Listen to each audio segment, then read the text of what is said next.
Hello everyone, yung Mama Betchay here and welcome back to my channel. Kung bago lang kayo sa aking channel, please subscribe, like, and click the notification bell para updated ka sa aking mga new videos. In our previous video, I was able to show you how to drop off orders sa drop-off location. I showed you there yung dalawang drop-off location natin. Nag-drop off tayo sa Pera Hub or Western Union and isa sa Shell gasoline station. We have not discussed yet kung ano yung mga packaging guidelines ng Lazada, so today's topic will be about that. Watch and learn, join me as I discuss Lazada's packaging guidelines and the things that we need in packaging our orders. Okay, so let's pay attention to the screen. Here is what we need. We have the packaging box, the packaging tapes, wraps, yung fillers, and also a copy ng shipping label or waybill. Okay, for the packaging box, the box should be made of corrugated paperboard, preferably double wall para matibay siya. For packaging tape, we can use clear packaging tape, or if you have branding or logo ng mga packaging tape, that is also okay or allowed. For wraps naman, you can use either bubble wraps or shrink wrap. Alright? And aside from that, kung gumagamit po tayo ng sarili nating box, since wala po siyang sleeve, you have to buy or purchase an envelope sleeve. So, dyan ilalagay yung dalawang kopya ng ating shipping label and then ididikit dun sa own box or sa box na ginagamit mo as your own packaging.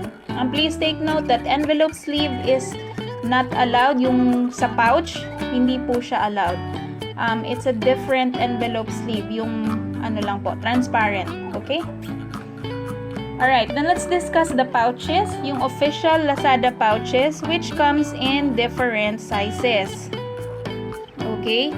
We have the small Lazada pouch, which measures 19 by 28 centimeters, the medium 25 by 39 centimeters, and of course the large, which is 28.8 by 44.7 in centimeters.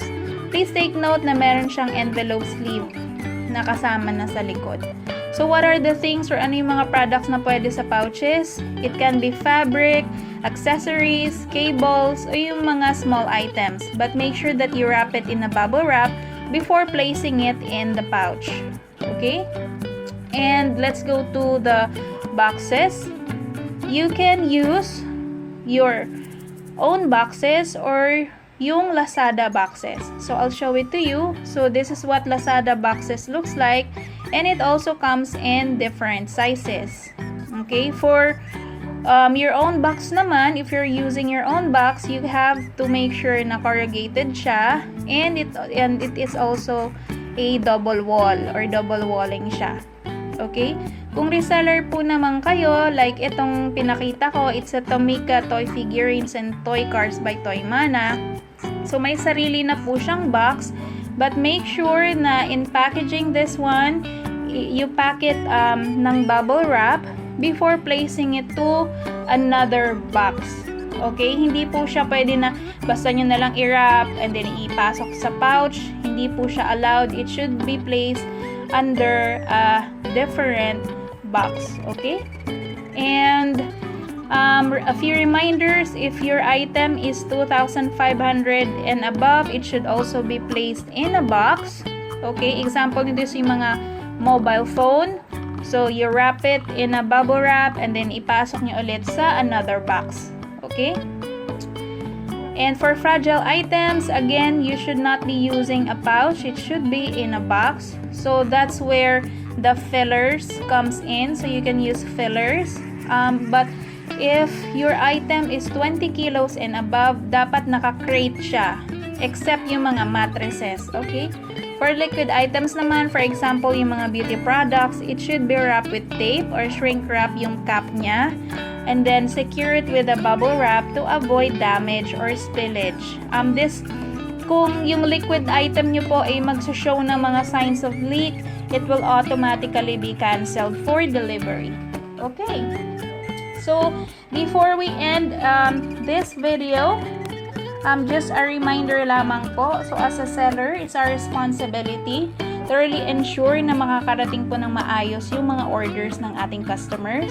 So, please protect your items from any damage during transit and treat each order as a present to the customer. Okay. So, that's it for now.